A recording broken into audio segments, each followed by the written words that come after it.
como que é normal o processo? Conta um pouquinho pra gente, né? Quero adotar, como que funciona? E eu vou falar sempre do ponto de vista legal, sim. que é o caminho que você viveu, né?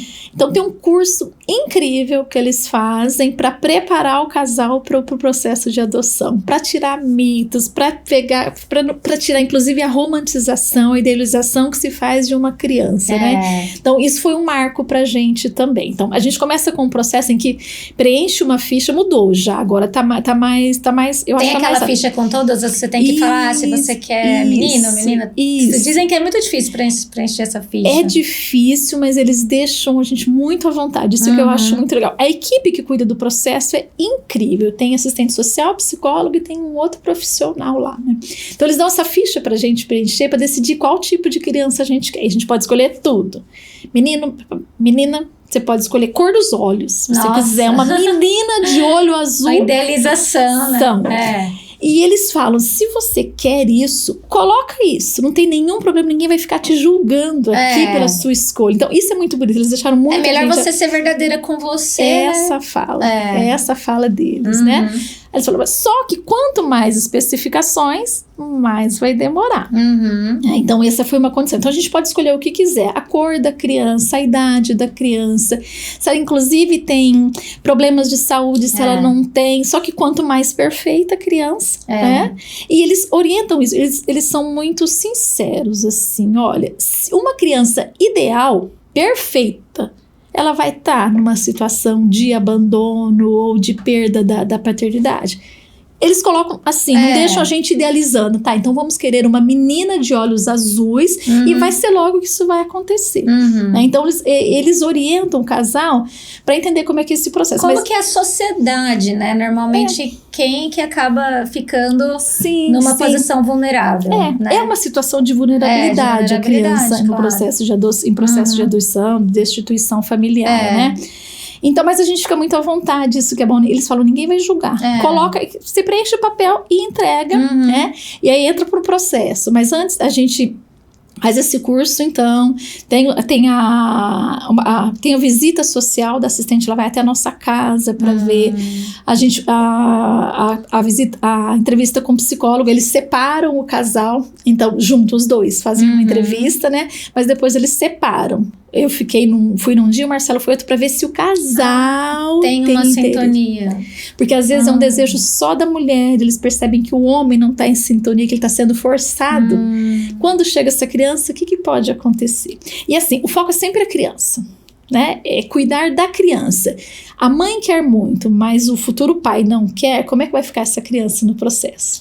Então não é que isso impeça, mas isso tem um peso também, né? Se eles percebem que o pai não tem interesse, eles tentam até colocar isso em discussão, mas eles olham isso. Então tem que estar o casal em sintonia para decidir, né? Aí a gente passa por esse processo, aí vai para o curso.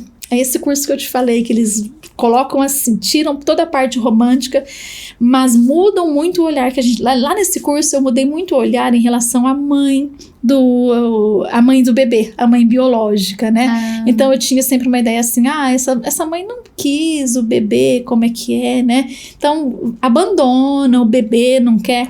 Mas eles nos ensinaram, e agora eu começo a ficar emocionada já. Deixar aqui já tá ensino o jeito. Que foi assim... Eu aprendi a respeitar a mãe do Noah. Eu sou assim... Não sei quem é a mãe do Noah. Mas eu agradeço muito, sou apaixonada pela mãe do Noah. Porque ela ficou com ele na barriga. Ela poderia ter feito um aborto, né? Então ela permitiu que o Noah chegasse. Então como é que eu não vou amar? Como é que eu não vou gostar dessa mulher? Se ela permitiu, que ela que permitiu que hoje eu tenha um bebê. E isso, o curso que despertou em mim. O curso ensinou a gente a agradecer essa mulher, porque ela permitiu porque essas mulheres permitem que as crianças cheguem, né? É verdade. E outra coisa que eu aprendi nesse curso também... É um ato de amor da parte delas. É um ato de amor. Quando a mãe que dá a criança, que doa a criança, é um ato de amor, porque ela entende eu não consigo criar essa criança. Alguém vai criar melhor do que eu. É verdade. Então, eu aprendi a amar a mãe do Noah. Então, eu quero que o Noah, inclusive, conheça, se for possível, que ele conheça a mãe dele. Então, eu vou incentivar. Se ele não quiser, mas a gente vai incentivar. Que legal. Que ele veja a mãe biológica dele, né? E eu nem falo mãe biológica, eu chamei a mãe. Ela foi mãe do Noah. Claro. No caso da mãe do Noah, ela foi mãe dele durante a gravidez, mas também ela não doou a criança, né? Foi o Estado que tirou porque ela tinha um problema de saúde e ela não conseguia cuidar dele. Então, ele estava subnutrido quando chegou. Então, nem foi um desejo da mãe dele, né? As circunstâncias obrigaram o Noah a ser retirado da família, né? E vocês ficam sabendo, então, desse histórico? Tem um histórico. Quando a gente vai para o processo de adoção, a gente tem informações, e eles contam isso para o curso, todas as informações possíveis de serem dadas a respeito da criança, a gente tem o direito. Inclusive, isso é legal, né? Porque acho que antigamente era meio diferente, né? Parece que era tudo meio escondido, né? Corre tudo em segredo de justiça, né? Mas a gente sabe o nome da mãe porque vem no registro do Noah, vem o nome da mãe. Então, a gente tem acesso a isso, mas a gente não conhece a mãe. Quem vai ter o direito de conhecer a mãe do Noah, a primeira mãe do Noah, é o próprio Noah quando ele decidir. A gente não tem contato, inclusive para proteger a criança. Claro. Né? Então, tudo corre em segredo de justiça, mas principalmente para a família, para os familiares do Noah, né? Porque se alguém quiser o Noah olhar e o Noah não vai ser devolvido, inclusive já foi isso, mas pode causar algum problema com a família, então tudo fica em segredo de justiça. Mas quando a gente chega o momento da criança, a gente tem informações sobre tudo que acontece, tudo que é possível, né, sobre o processo da criança. Então, a gente tem esse tipo de informação a respeito da história do bebê. Que legal. Inclusive, pode ser um motivo de recusa dos pais. Não, essa criança que sofreu esse trauma, eu não quero. Então, a família que vai adotar tem o direito de saber tudo isso. É muito respeito, é muito cuidado. Muito interessante isso. É muito interessante, um processo muito cuidadoso. O foco é sempre a criança. A partir do momento em que entra a família, eles cuidam da família para que a criança... O foco continua sendo a criança. Mas vamos respeitar o direito da família para ver se essa criança vai ser bem acolhida, não vai ser bem acolhida. Exatamente, aumenta a chance de sucesso, né? Porque não adianta você falar, não, você tem que passar por cima. De repente a criança tem um trauma que vai brigar com uma coisa sua e você não tá preparada e aí você entra... Quer dizer, ela já teve um trauma com outra família, pode ser que ela vai ter com você também, né? E aí, se a gente souber disso, inclusive para um futuro tratamento psicológico, eu sei. Por exemplo, teoricamente, o Noah não foi rejeitado pela família. Isso é importante. Né? Pode ter sido assim, na gravidez, eu não quero essa criança, alguma coisa assim, mas não teve a rejeição assim, eu vou entregar o meu filho porque eu não quero o meu filho. Então é importante eu saber disso. Então a mãe foi lá e entregou. É um ato de amor legítimo? Não. Ou ela rejeitou essa criança? A gente não sabe que traumas uma criança pode ter, então precisa saber isso. É para cuidar da criança que eles fazem isso. O que você faria com ele mudaria em cada situação, se ele, né, foi rejeitado ou não, para você trabalhar isso nele. Sim, né? Quais são as emoções, a memória que ficou disso, né? Quando o Noah chegou, ele tinha bastante... A gente não percebeu isso, era engraçado. Ele estava com 9 meses. A gente mal chegava com a comida perto dele, ele engolia rapidinho e fazia... Ele pedia mais comida. E a gente achava, nossa, que gracinha. E na verdade tem a ver, depois que a gente percebeu isso, foi estudar sobre isso, tem a ver com ansiedade. Porque no lugar que ele ficava, era um abrigo, uma instituição cuidou muito bem do Noah. Ele estava gordinho, bem nutrido, saudável, sociável, né? Mas ele não tinha uma referência, uma pessoa só que cuidava dele. Para criança é importante ter uma referência, né? Então ele tinha que comer, e como ele chegou também subnutrido, ele tinha algum tipo de trauma em relação à alimentação. Então ele pedia alimentação, era ansiedade que ele tinha pelo alimento da alimentação. Mais do que precisava. Então ele estava pedindo comida, não porque era chave, mas ele tinha algumas coisas que estavam... E assim... Ele tinha perdido a família, a mãe dele, aos 2 meses e meio. Aí ele foi para um abrigo. Aí depois do abrigo, era aquela família. Ele perdeu de novo aquela família. É verdade, né? Então, pra ele era a família dele. Era a família. Então, de novo, vem a ansiedade, né? Entendi. Mas a gente só começou a enxergar isso depois. Que a hora que a gente chega, a gente tá apaixonadésima, a gente tudo acha bonitinho. Agora você né? consegue ler, né, tudo isso. Mas com a ajuda de profissionais. O NOA tem uma rede de profissionais também que nos ajudam. Eu lembrei disso porque tem quando o Noah chegou, ele dormia 12 horas, direto. Então, nossa, que bênção, né? Eu fazia inveja para todo mundo, né? Meu filho dorme 12 horas todos os dias, né? Deita às 8h30 e vai no outro dia até às 8h30, né? E aí uma psicóloga contou pra gente que isso pode ter sido que ele tenha tido uma espécie de depressão. Porque lá no abrigo, pelas condições que eram dadas, ele era colocado no local e depois ele ficava lá dormindo e não ia pro colo de ninguém. Tá. Então a defesa dele foi dormir. Então ele dormia. É verdade. Ela falou, Faz não sentido. posso garantir. Pra gente fez sentido também. Então essa rede de apoio que a gente tem pra cuidar pra entender o Noah é fundamental. Então a gente tem e são amigos, tá? Assistente social, psicólogo, médico, né? Um monte de gente.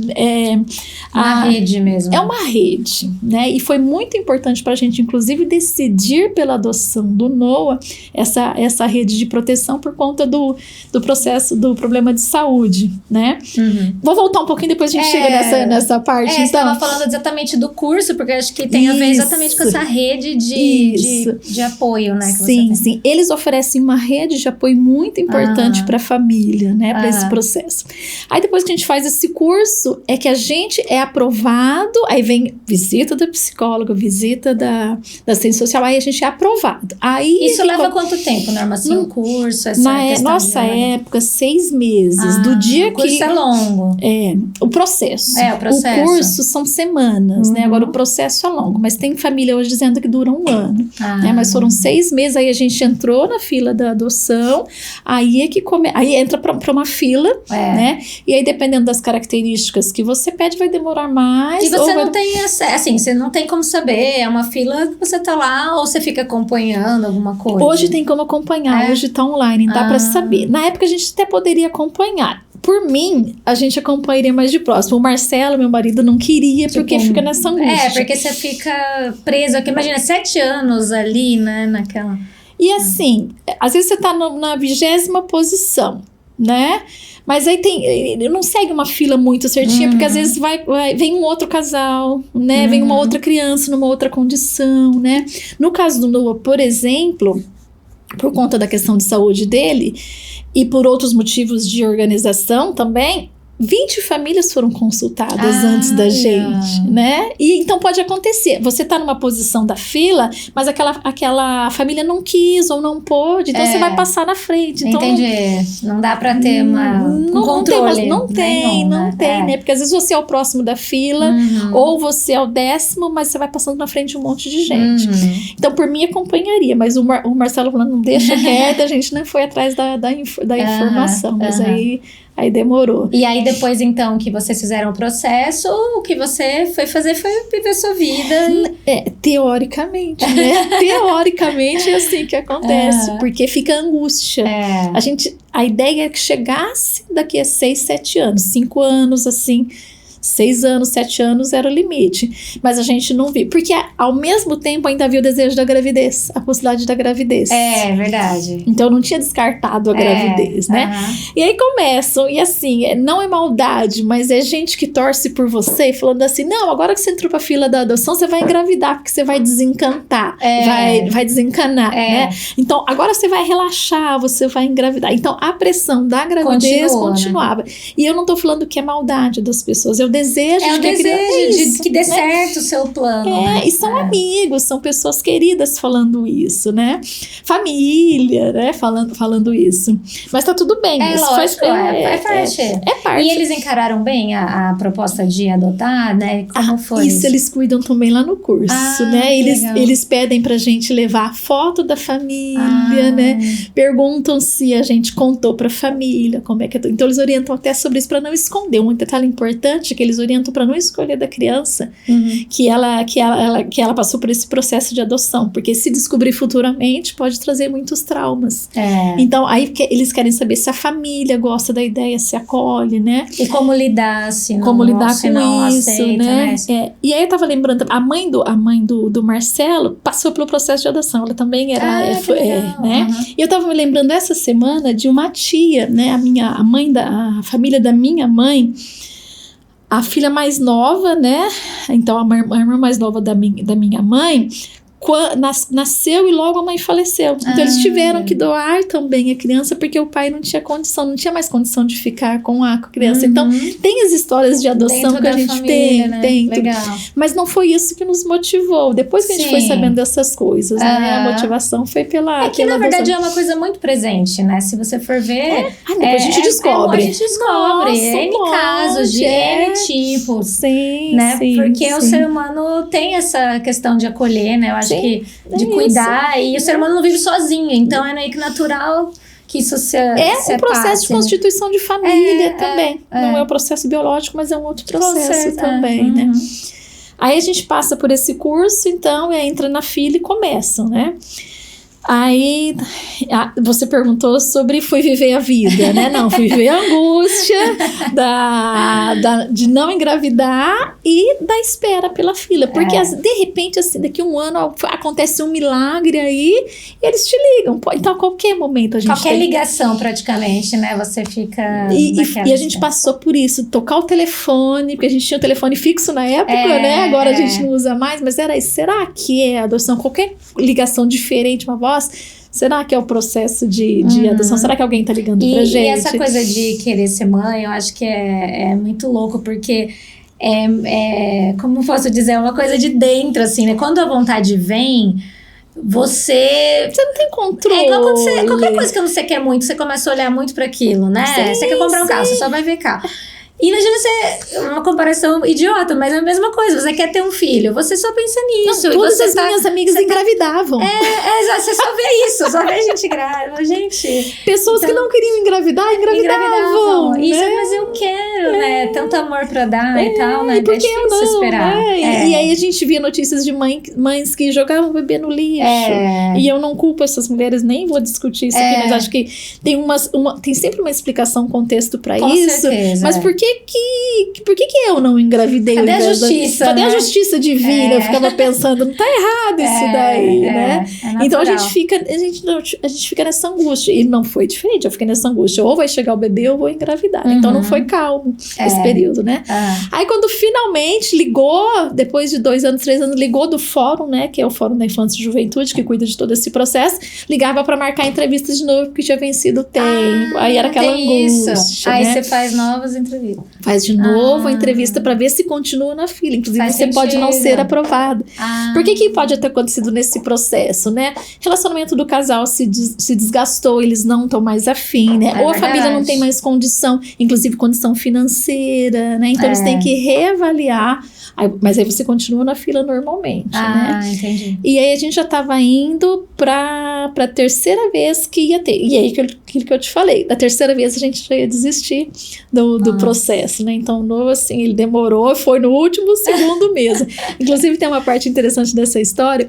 Quando a assistente social nos ligou, ela ligou numa terça-feira e na quinta-feira a gente deu resposta. Quando ela foi nos colocar como possibilidade, ele ia fazer 9 meses. Ele fez 9 meses no dia. No outro dia, ele já iria para um outro casal, porque o nosso limite era até 9 meses. Então, meu Deus! No dia. Aliás, tem um monte de histórias dessas assim. Ele não é por acaso, né? Não é por acaso, né? Então, a gente, como cristãos, né? A gente coloca sempre assim, Deus está no meio dessa história. Deus foi fazendo, movendo cada peça, cada detalhe, assim. Então, por um dia, ele não vai para uma outra família. Olha, gente. Incrível a história isso, dele. Bom, tem um monte dessas coisas, desses detalhes incríveis, né? Vou contando aqui. Aí a gente entrou nesse processo da filha e finalmente chegou o dia, né? Que a assistente social, sempre uma assistente social que liga, né? Ligou pro Marcelo. Na época da pandemia, 2020, chegou, então estava trabalhando em home office. Que mês que era? Em novembro, né? Que é esse mês todo delicado pra mim agora, de bastante sensibilidade. Ela ligou pra gente numa terça-feira. Não, tem uma parte ainda que eu preciso contar que faz bastante sentido ainda, né? No meio desse processo, teve uma mudança no Sistema Nacional de Adoção, né? Quando a gente foi escolher o Noah, a gente escolheu uma criança. Idade era, né? E tinha um outro fator, duas questões a gente colocou, né? Idade, e a gente poderia escolher se tem doença ou não, né? Se tem doença, se aceita com doença, eram níveis. Então, doença leve, doença média, doença grave, né? Como doença grave, a gente ficava com medo de não ter condição de estrutura para cuidar de uma criança. Por exemplo, uma criança tetraplégica. Né? Muda a vida toda, né? Você tem... E assim, a gente ficava muito constrangido. Eles falavam, fiquem à vontade, imaginem o filho que vocês querem, o que vocês conseguiriam dar conta disso, né? Então, isso é muito tranquilo para eles. Pra gente não é tanto. Não é mais angustiante.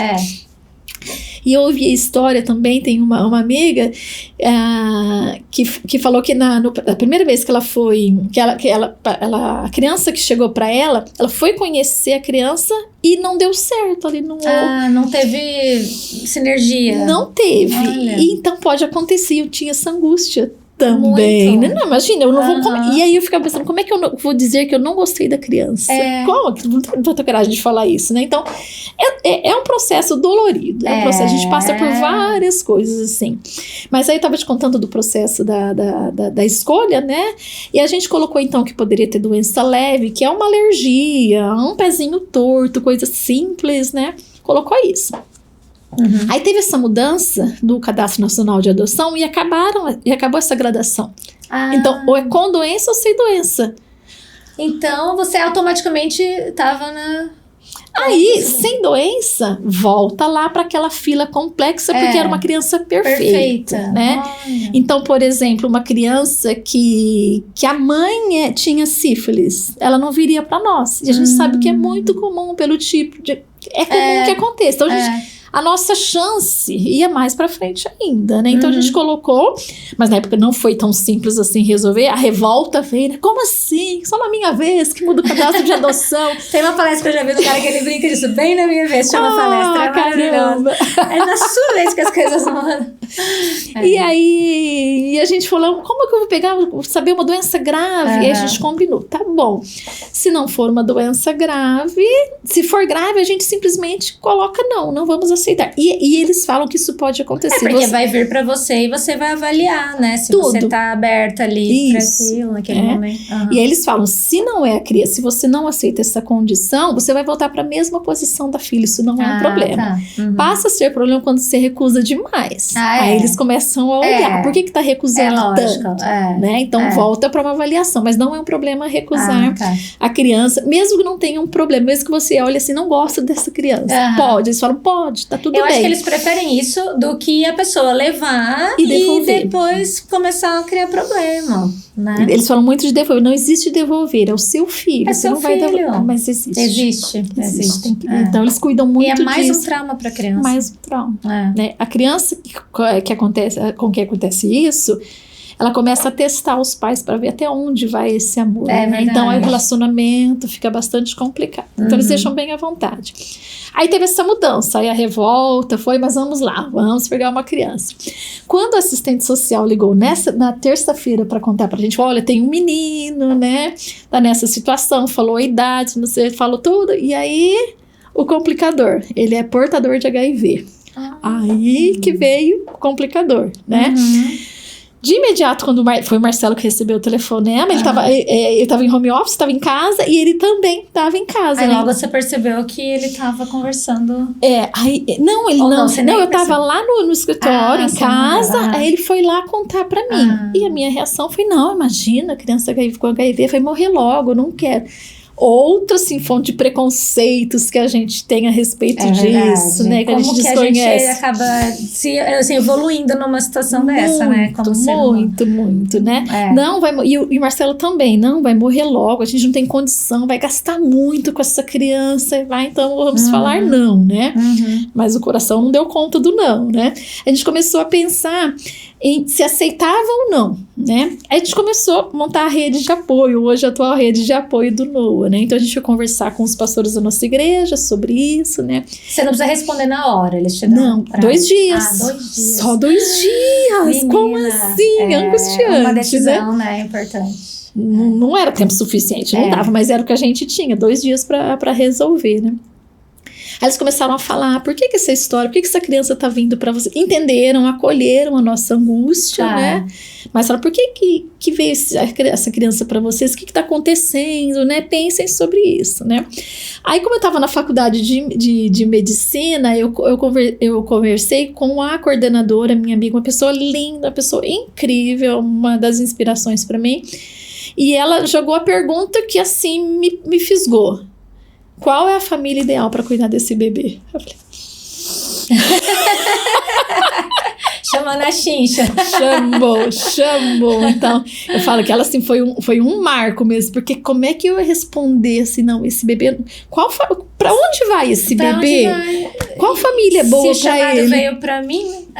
Qual família é boa pra ele, então, né? Aí, pronto, aí já começou, nossa. Mas ela acolheu, falou, né, que entenderia, né, se nós não quiséssemos, né, mas ela passou o nome de um outro pediatra fofo, incrível, maravilhoso. Infelizmente ele não atende consultório, ele é só da UTI, mas é uma pessoa incrível, também trabalha na faculdade.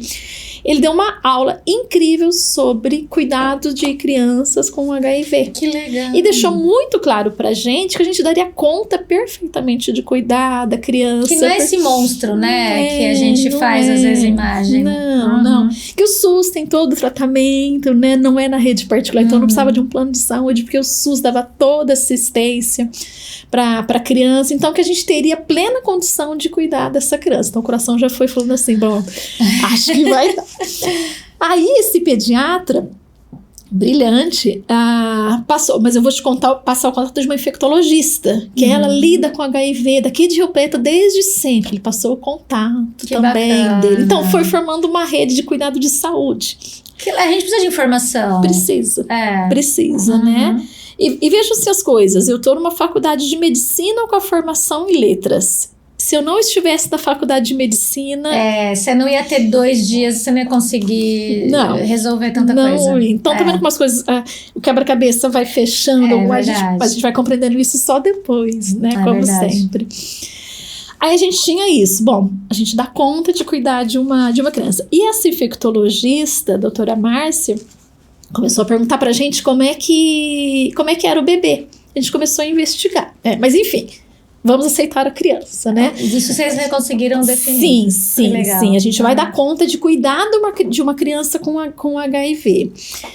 Na quinta-feira, que foi o dia da angústia, né? Porque a gente tinha que responder para ela. E a assistente social, uma pessoa linda, eu tenho contato com ela até hoje. Mando foto do Novo, a gente mantém o contato. Mantenho o contato com a diretora do abrigo, com a promotora pública que cuidou do processo legal. Lá em Paragominas, né? Que é a cidade de origem do Novo, no Pará. Mas você faz como eu falo, o pedido aqui na sua região, mas... Isso. Essa é uma questão importante também. Quando a gente vai decidir pela criança, a gente decide também até onde a gente vai para buscar essa criança. Tá. Então, se eu quiser só em Rio Preto, só no estado de São Paulo, entendi. Né? E aí, o Novo nasceu no Pará. Quando eles perguntaram pra gente até qual estado poderia colocar, eu falei assim, todos, pode ser até no Pará. E pronto.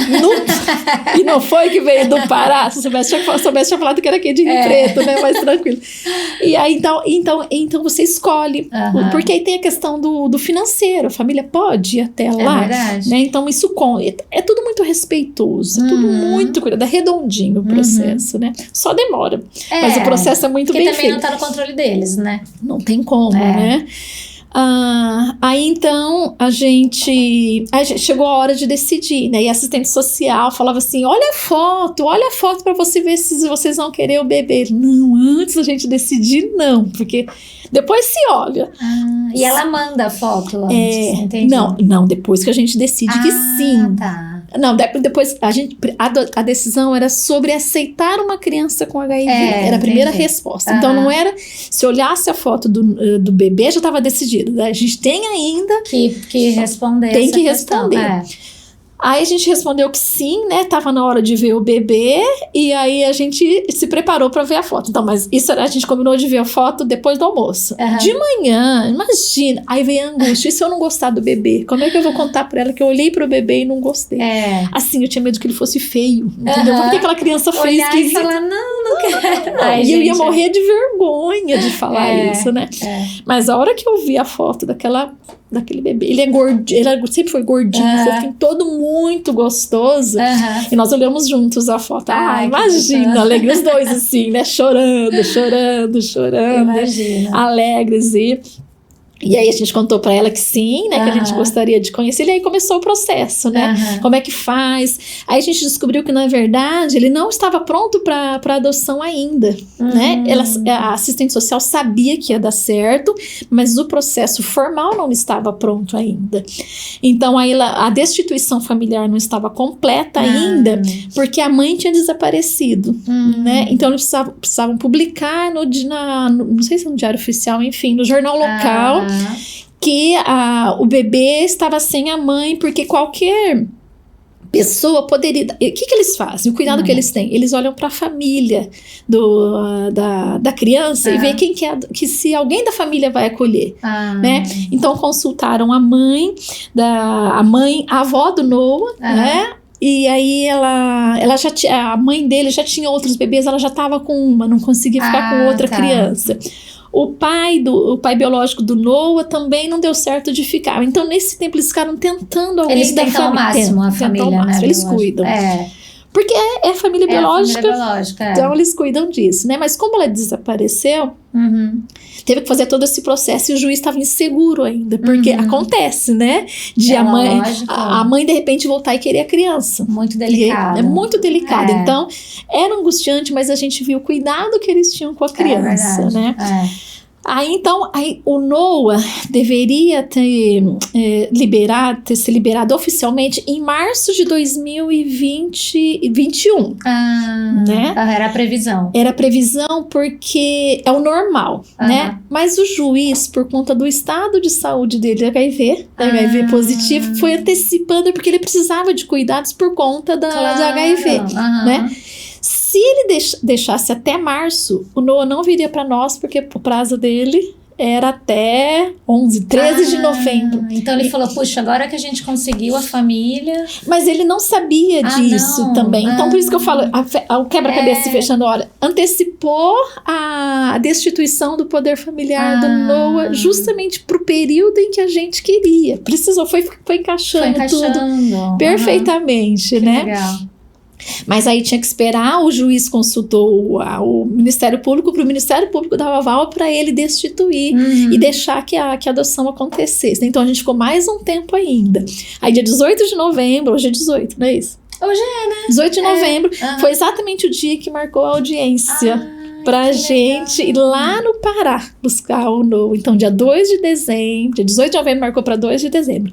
Por quê?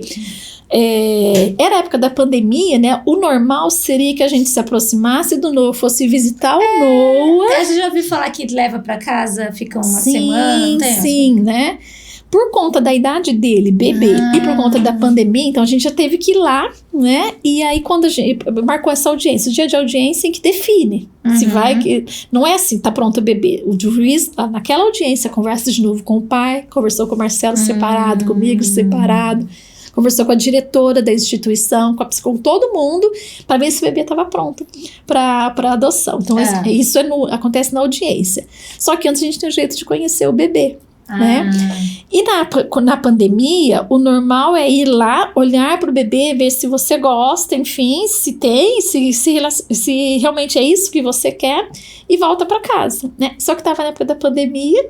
O que eles fizeram? Deixaram que a gente fosse pro hotel com o Noah. Então a gente ficou o dia todo com o Noah. O Noah não chorou, dormiu, brincou. Então foi uma identidade. Perfeitamente. De imediato, né? E no segundo dia, de novo, a gente ficou com o Noah. Isso a gente foi lá pro Pará, né? E como foi quando vocês chegaram e foram encontrá-la? Assim, então eu vou contar. É lá no abrigo, né? É lá no abrigo, né? Primeiro foi aquela maluquice. Passagem de última hora. Nossa, você nunca tinha ido pra lá? Não, tinha ido pra Belém. Belém eu já conhecia, né? Mas nunca tinha viajado pra lá. E pra Paragominas, de jeito nenhum. Eu sabia que existia Paragominas. 300 quilômetros de Belém. Então teve todo o processo. O Marcelo não anda de avião, não andava de avião, não anda até hoje. Então foi muito sofrido pra ele também, todo esse processo, né? Imagina. Ele tem fobia mesmo. Tem gente... Eu não posso falar nada porque eu tenho fobia com mariposa gigante. É mais forte do que a pessoa, uma fobia. Não adianta. Não dá pra explicar. Foi o teste de paternidade pro Marcelo, assim, porque ele sofreu muito. Foi angustiante pra ele, mas enfim, foi. Deu conta. Deu conta de... Aí quando a gente chegou lá, a gente entrou na porta daí, eles falaram que ia deixar a gente ficar no hotel com ele, né? A gente chegou no local e tinha um monte de criança lá, então. E aí teve uma em especial que veio conversar e ficou conversando muito, muito com a gente, né? Ali, e ficou brincando. Ela contou que eu que ensinei o Noah a bater palmas, não sei o quê, né? E aí tinha uma foto, era época de Natal, dezembro, tinha uma árvore com as fotos das crianças. Ela pegou pela minha mãe e falou assim, olha, esse aqui que é o seu filho, ó. Então, você imagina o quanto eu já desmanchei. E você nem tinha visto ele ainda? Não tinha visto pessoalmente, só com a foto. As crianças mais velhas, elas sabem, né, do processo e elas torcem, né? Acho que esse é um cuidado que eles têm também com a instituição. As crianças sabem que vai chegar, que a família, que o outro vai ser adotado, porque a criança vai sair. Vai sair do convívio. Como é que desaparece? Então, eles são incrível. O cuidado que eles têm com a criança é incrível. Então, todo mundo sabia que o Noah ia ser adotado. Que legal. E aí, eles falaram que a mãe e o pai do Noah viriam. Então, ela foi lá e me apresentou. Vou antecipar essa parte da história.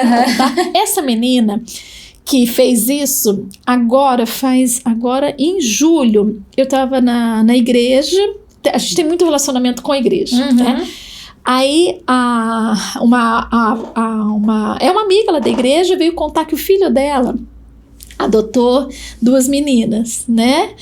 Aí, de onde veio? De Paragominas. Nossa, gente! Quantos abrigos tem Paragominas? Adivinha quem era a menina? Essa. Gente! E você lembrou, assim, quando você viu na igreja? Não, porque ela me falou... Não, Paragominas só tem um abrigo, né? E falou da idade. Eu falei, eu tenho certeza que eu conheço a menina. Que legal, né? Aí ela falou, perguntei o nome, ela falou, a menina tá aqui morando em Badiba City, pertinho da gente. Que legal! Não é demais? A história do Noah, assim, é incrível, né? Mas voltando, então, aí quando a sua pergunta, quando você foi a sensação de pegar o Noah, né? Então eles vão lá, buscam a criança e aí entram com ele para se entregar no nosso colo. Imagina, é incrível, é o parto, é o momento do parto em que a gente pode pegar. Então eu e meu marido assim nos desmanchamos. Você sabe o que você faz, né? De primeiro, assim, né? E ele sempre muito sociável, já abraçou, ficou, não chorou. Assim, é o momento do parto. Nossa, é isso. Muito tempo de espera, né? Foram quase 7 anos. Muito tempo. Aquele momento deve ser sublime, né? Sublime.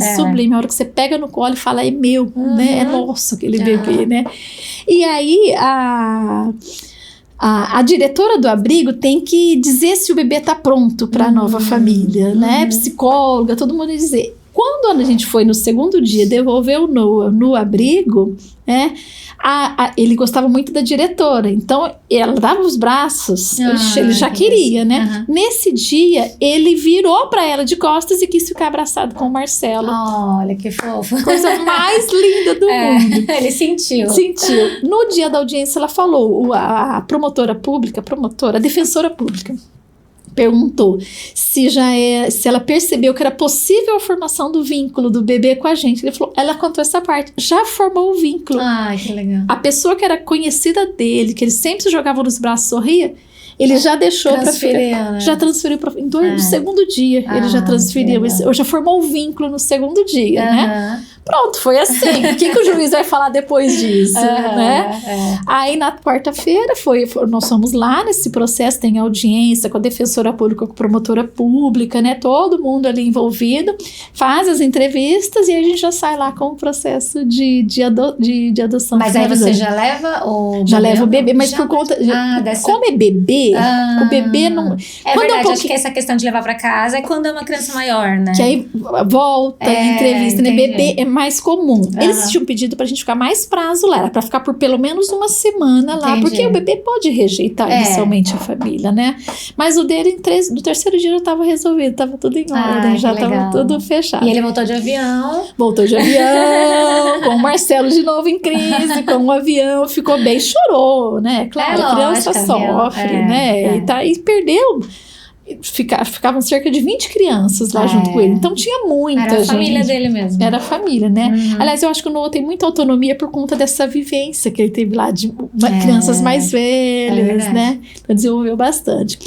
Aí ficou pronto, aí resolveu. Aí tem toda a parte burocrática depois de registro de presente, de registro de nascimento, né? Mas aí quando a gente voltou... já tinha combinado com a infectologista para levar para consulta, né? E ela já tinha pedido os dados da história do Noah. Se ele tinha tido internação, a gente já sabia que não tinha internação. Se ele estava fazendo uso de medicação, muita coisa a gente não conseguiu informação porque é segredo de justiça, criança com HIV, eles têm que proteger.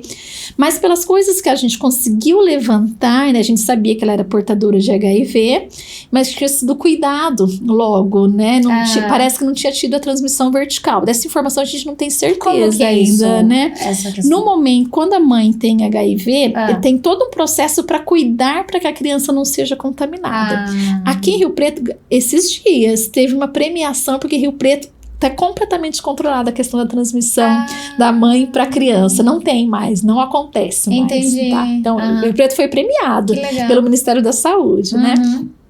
Lá também parece que teve esse cuidado, né? Porque ela não pode amamentar no momento do parto, então tem todo um processo para que a mãe não transmita HIV para a criança. Mas ele tem o vírus, mas não desenvolve.